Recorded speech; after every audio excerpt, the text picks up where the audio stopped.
इसलिए घड़ी को मत देखो, मोबाइल को रख दो स्विच ऑफ करके। कैसे? स्विच ऑफ करके रख दो मोबाइल। पंडित आत्मदेव जी बड़े ज्ञानी हैं और जीवन में एक कमी है कि कोई भी संतान नहीं है। जब बाहर निकलते हैं तो पड़ोसी भी मुंह फेर लेते, अरे चलो भैया अंदर, क्या हो गया?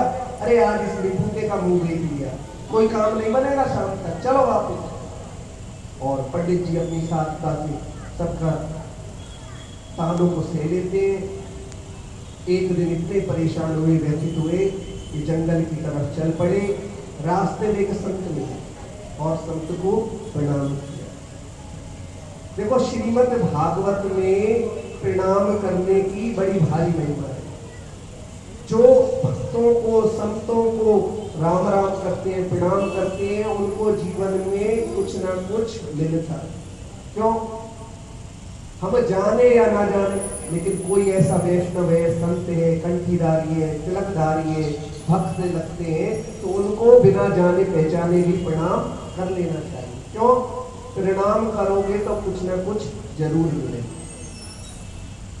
और हो सकता है किसी ऐसे संत के दर्शन हो जाए, आपने प्रणाम किया और संत ने दृष्टि डाल दी, तो माथे की रेखाओं को बदलने की भी शक्ति संतों और भक्तों में हो सकती होती। एक व्यक्ति था और इतना दरिद्र, इतना गरीब, उसे देख देख कर सभी कहते थे पता नहीं भैया क्या इसने पाप किए, कुछ बेचारे को मिलता ही।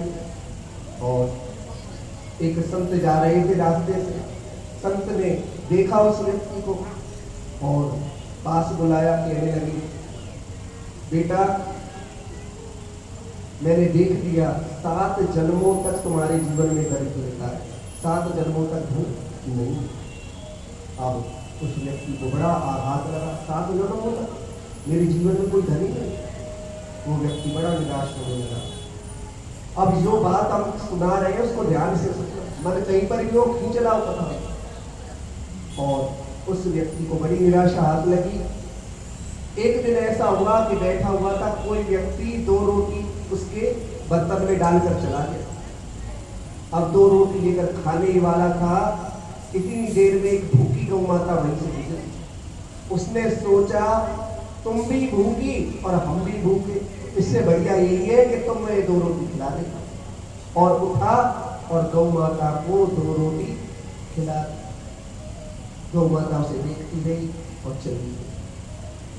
कहते हैं कि समय बदलता है, उस व्यक्ति का भी समय बदला। एक जगह काम मिला और काम लगन से करते करते करते करते भाग्य ऐसा चमका कि नगर का सेठ बन गया जाना माना। और एक दिन संत निकले, संत ने देखा कि इसके माथे पर 7 जन्मों तक मैंने देखा कि कोई भी धन है ही नहीं, लेकिन ऐसा क्या चमत्कार हुआ कि ये नगर सेठ बना बैठा है। और उस व्यक्ति के पास गए, सारी बात पूछी, लेकिन संतोष नहीं हुआ मन में। क्या हुआ कि महाराज जी मैंने मेहनत की, इसलिए थोड़ा सा लगता है जीवन में मेरा साथ दिया किस्मत ने। और जब बैठ कर ध्यान लगाया तो कन्हैया से जब तार जुड़े तो कन्हैया ने कह दिया कि गौ माता की सेवा से इसका इसकी दरिद्रता भी ऐश्वर्य में बदल गई। इसको मैंने अपना भाग्य दे दिया और मेरे भाग्य को पाकर ये चमक गई। गौ माता की सेवा ऐसी होती है कि यदि आप गौ माता को 1 रोटी खिला दें उसका भी बड़ा फर्क है। और संत और भक्त भी गौ माता की सेवा ही करते हैं। गौ माता के रोम रोम में सारे देवी देवता, और जब सभी देवी देवताओं को स्थान दे दिया तो लक्ष्मी मैया और गंगा मैया ने गौ माता के पास पहुंची, हे गौ माता हमें भी स्थान दो। गौ माता ने कहा, बेटी बहुत तुम तो देरी से आई हो, अब तो मैंने सभी देवी देवताओं को अपने में वास दे दिया, तो कोई स्थान ही नहीं बचा। नहीं गौ माता हमें तो स्थान दो। और गौ माता ने कहा, बेटी अब केवल 2 जगह बची, गोबर और गोमूत्र। गोबर में लक्ष्मी जी को वास दिया और गोमूत्र के अंदर साक्षात गंगा मैया को वास दिया। अगर कभी गंगा स्नान करने ना जा पाओ तो देसी गौ माता के गोमूत्र को यदि छिड़क लोगे ना अपने ऊपर गंगा स्नान का ही फल मिले। इसलिए जीवन में एक बात याद रखो कि संत और भक्तों की वाणी यही है कि गौ माता की सेवा करते, गौ माता का आशीर्वाद मिलता है। हमारे तो सुधीर जी भी श्री राम जय राम से शायद 108 रोटी खिलाते। अभी नियम चल रहा है क्या? चल रहा है ये नियम। जब 1-2 साल पहले मिले थे तब आपसे बात हुई थी कि श्री राम जय राम कह के एक रोटी खिलाई एक गौ माता को, फिर श्री राम जय राम कह के दूसरी गौ माता को दूसरी रोटी, और ऐसे रोज का नियम है 108 रोटी गौ माता को खिलाई। तो ये जीवन में भगवान की अतिशय कृपा है, भगवान की विशेष कृपा कि गौ माता की सेवा का मन में भाव आ जाए, गौ माता की कृपा का भाव आ जाए। गिरिराज जी की तलहटी में परम पूज्य पंडित दया प्रसाद जी महाराज रहते थे और बहुत ही सेवित थे। उनकी झोली की भिक्षा से पूरा गोवर्धन धाम भंडारा खाने आता था। झोली की भिक्षा मांगते थे और पूरे गोवर्धन में भंडारा करते थे। हंसी मजाक नहीं, दुकान से तो ऑर्डर देके मंगा सकते हैं, लेकिन झोली की भिक्षा कितने घरों तक जाना पड़ेगा, कितना आटा इकट्ठा करना पड़ेगा, कितनी सब्जियां इकट्ठी करनी पड़ेगी, झोली लेकर जाना और फिर लेकर आना, फिर रख के आना, फिर झोली से फिर मांगना, फिर करना, और पूरे गोवर्धन को खिला देते। उनके कई प्रेमी भक्त थे। एक भक्त को आदेश दिया, जाओ ठाकुर जी की लड्डू गोपाल जी की सेवा करो। एक भक्त को आदेश दिया, जाओ गिरिराज जी की परिक्रमा लगाओ। एक भक्त को आदेश दिया, जाओ नाम जप करो। लेकिन जो सबसे प्यारे भक्त थे उनसे कहा कि जाओ तुम केवल गौ माता की सेवा करो, गोपाल की कृपा एक न एक दिन तुम्हारे ऊपर अवश्य हो। तो गौ माता की सेवा की ऐसी भारी महिमा है कि जो भी सेवा करते हैं उनके जीवन में आज नहीं तो कल इस बात की गारंटी है कि गौ माता एक न एक दिन कृपा अवश्य करेगी। और फिर ये मत पूछना कि गौ माता क्या कर सकती, ये पूछना कि गौ माता क्या नहीं कर सकती। जीवन के जितने भी कष्ट हैं, जितने भी शोक हैं, गौ माता सभी संकटों को हर सकती है, जीवन को वैकुंठ बना सकती है और साक्षात कन्हैया से मिला सकती है। बोल बांके बिहारी लाल की, बांके बिहारी लाल की।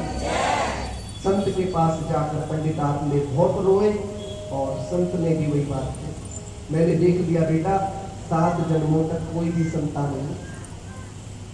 पंडित आत्मे पत्थर पर सिर को पटकने लगे, ये क्या कर रहे हो महाराज, मैं तो एक जन्म के दुख से दुखी था, आपने तो 7 जन्मों तक की चिट्ठी पत्री पढ़कर सुना दी और अब मैं मरूंगा और इसका दोष आपके ऊपर लगे। संत ने पूछा हमने क्या किया है, क्या आपने ये क्यों बताया कि 7 जन्मों तक मेरी कोई संतान नहीं, मेरा दुख तो 7 गुना हो गया। संत समझ गए, लेना एक ना देना दो, हम बेकार के चक्कर में पड़े। क्यों? इसी कारण से जो निर्मल संत होते हैं वो अपने आप को संसार के लोगों के सामने प्रकट नहीं करते। क्यों? प्रकट कर दिया जी ये बहुत भजनाबंदी है, बहुत इनके अंदर शक्ति है, बहुत भजन है, तो क्या होगा, लोग पैर छू छू कर आशीर्वाद ले जाएंगे, सारी तपस्या को ले जाएंगे। और सब ऐसे दयालु होते हैं, किसी के शरीर में रोग है, हमने वृंदावन में देखा ऐसे संतों को, खुद बीमार रहते, खुद बीमार रहेंगे और भक्तों का आशीर्वाद देंगे, जाओ तुम्हारा रोग दूर हो जाए। अब रोग कैसे दूर होगा, अपने ऊपर लेते हैं उसके रोग, तब जाके रोग दूर होता है। और एक संत रहते थे वृंदावन में, बहुत भजन करते थे, लोग बार बार पीछे लग जाते, लेकिन मानते ही नहीं, समझाते भाई जाओ मेरे पास कुछ नहीं है, भगवान का नाम तुम लो तुम्हारा भी कल्याण हो जाएगा। लेकिन नाम की कमाई कौन करे, पैर पकड़कर जो काम हो जाए तो नाम लेने की क्या आवश्यकता। और संत इतने दुखी हो गए कि एक दिन एक वेश्या के पास गए और कहने लगे बेटी मेरा हाथ पकड़कर पूरे वृंदावन में घूम, पूरे वृंदावन में। बाप जैसे ही सुना वेश्या खाप उठी, बाबा ऐसा पाप मुझसे मत करो, नहीं बेटी करना पड़ेगा। और पूरे वृंदावन में जब हाथ पकड़कर घूमे वेश्या का, सब लोग गालियां देने लगे, देखो देखो ढोल में बोल निकल गई, आज पता लगा ये कैसे बाबा। और पूरे वृंदावन में यश कीर्ति नष्ट हो गया। बाबा ने अपनी कुटिया फिर से बंद करी और प्रेम से भगवान का नाम लेने लगे। गुलाब कितना भी सुंदर हो, लेकिन गुलाब की सुरक्षा के लिए कांटों की बाढ़ लगानी पड़ती। आपने देखा होगा ना, कई संतों का स्वभाव भी ऐसा होता है, बड़े आप जाओगे पास, चलो चलो चलो यार, कुछ नहीं है यहाँ पे, भगा दे। क्यों? क्योंकि वो जानते हैं कि पहले एक आएगा, एक 10 को लेकर आएगा और धीरे धीरे माया का प्रकोप पूरी जगह पर फैलेगा। संत ने बहुत समझाया, बेटा आप देव ऐसा काम ना करो, ये क्या कर रहे हो, मैंने क्या किया, कि अब मैं मरूंगा और इसका पाप आपको लगे। संत ने देख लिया कि अब तो फंस गए, एक अपनी शक्ति से एक दिव्य फल को दिया और कह दिया कि जाओ उसको अपनी पत्नी को खिला देना, तुम्हारा कल्याण। खुशी खुशी आए और अपनी पत्नी धुंधुनी, नाम क्या है, धुंधुनी, धुंधुनी का क्या अर्थ है, जिसे धुंधला ही धुंधला दिखाई, और वह फल दे दिया, इसे खा लेना, संत के आशीर्वाद से तुम्हारे यहाँ भी पुत्र की उत्पत्ति हो। धुंधली सोचने लगी कहीं ऐसा तो नहीं कि इस फल पे टोटका मार दिया हो, अभी तक तो ये मेरे हिसाब से चलते, कहीं ऐसा ना हो मैं फल को खा लूँ और मुझे इनके हिसाब से चलना पड़ जाए। और अगर इस फल को खा लिया और गर्भवती हो गई तो डाकुओं ने आक्रमण कर दिया तो सब तो भग जाएंगे और मैं फंस जाऊं, भाग भी नहीं सकती। और हाँ, अगर कहीं घर में आग लग गई और मैं गर्भवती नहीं तो सारे भाग जाएंगे, लेकिन मैं तो भाग भी नहीं पाऊंगी। मन में तरह तरह की आशंकाएं। इधर से बहन आई हुई, उसने माथा खराब कर दिया, अरे बहन छोड़ इन बातों को, कुछ नहीं रखा, क्या फल खाने से भी बच्चे होते हैं, कैसी बात करती है। और देख, फल खाने से बच्चे होते तो अपनी गौ माता को क्यों नहीं खिला देती, उसको भी तो कोई संतान नहीं होती। बात मन में घुस गई। और बहन की क्या सोच है कि इसके यहाँ तो कोई संतान है नहीं, इसको अपनी संतान लाकर दे दूंगी, सारा माल मटीरियल मेरा हो जाए। और फल तो खिला दिया गौ माता को और खुद पंडित जी के सामने अपने करने लगी, मुझे बड़ा आराम हो रहा था, कच्चा पेट में ना मुझे लात मारता है।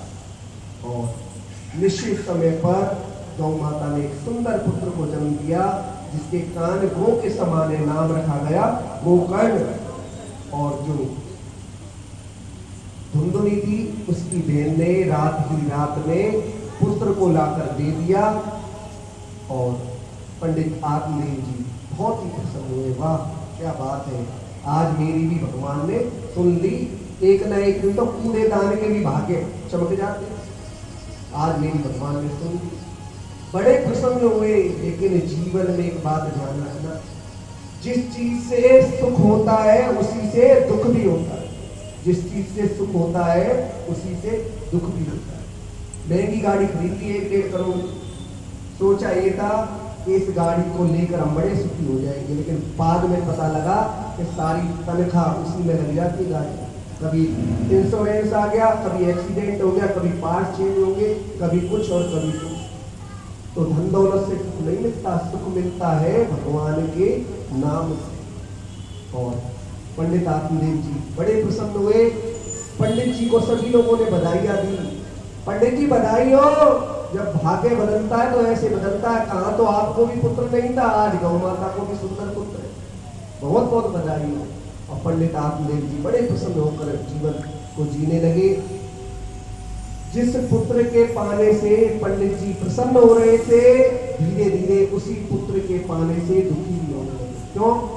गोकर्ण जी परम विद्वान है, लेकिन धुंधकारी जो है परम खल, छोटे बच्चों को उठाकर नदी में फेंक देता है, दूसरों के घर में आग लगा देता है, सबसे झगड़ा करने पे उतारू और मुंह से अपशब्द कहना, लोगों को तंग कर रखना।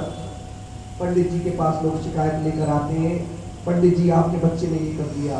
पंडित जी सारे दिन झगड़ों को सुलझाते रहते, भैया तुम्हारा कितना नुकसान हुआ है, मुझसे ले जाओ, छोटा बच्चा है कोई बात नहीं, बड़ा हो जाएगा तो सुधर जाएगा।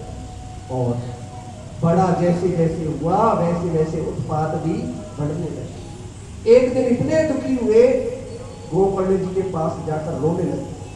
और गोकर्ण जी ने भी कह दिया, पिताजी इस चक्कर में फंसे हो, अपना कल्याण क्यों नहीं करते? अगर आपको अपने जीवन का उद्धार करना है तो इस मोह माया से कुछ नहीं मिलेगा। इस मोह माया से ऊपर उठो। आपने माया को तो बहुत देख लिया, एक बार मायापति को भी तो देखकर देखो, कितना सुख कितनी शांति है उसके नाम पे, कितना जीवन धन्य धन्य हो जाता है भगवान की भक्ति करके। आप उनसे भी तो जुड़ो। और पंडित आपने जीवन को चले गए, वहां पर खूब तपस्या की, खूब भजन किया, सब मोह माया को छोड़कर चले गए और अपना भगवान का खूब भजन करके अपने जीवन का उद्धार कर लिया। लेकिन जिस धुंधुमी ने इतना बड़ा कपट किया था पंडित जी के साथ, वही धुंधकारी एक दिन जलती हुई लकड़ी लेकर आया और धुंधुनी को बहुत पीड़ा देने लगा। बता पिताजी कहाँ माल को दबा कर गए, अगर नहीं बताएगी तो जलती हुई लकड़ियों से मारूंगा तुझे। और इतनी डर गई कि अंधे कुएं में रात में छलांग लगा और प्राणों का अंत कर दिया।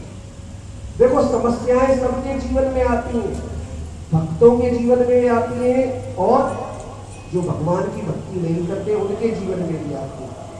लेकिन जो भक्त होता है बड़ी से बड़ी समस्या को भगवान की कृपा से पार कर जाता है। लेकिन जो भगवान की भक्ति नहीं करते, भगवान के सच्चे भक्त नहीं होते, थोड़ी सी समस्या आई और सीधा कनपट्टी पर रखी रिवॉल्वर और आत्महत्या कर दी, कोई जहरीली चीज खा ली।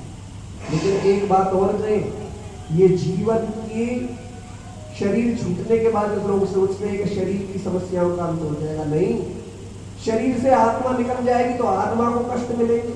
इसलिए बेहतर यही है कि भगवान का नाम लेकर भगवान की भक्ति को किया जाए, इससे बढ़कर दूसरा कोई उपाय नहीं है। और धुंधुनी के जाने के बाद धुंधकारी निरंकुश होकर वेश्याओं को ले आया, सुरापान करता है, मदिरापान, चोरी सभी कुकर्म करने लगा। और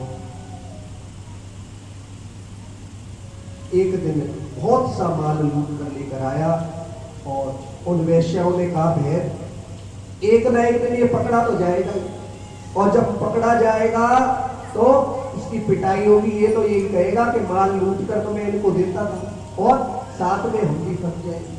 माल खूब लूट ही लिया इसने, इसको लगाओ ठिकाने, माल बांटो और अपने अपने घर चलो।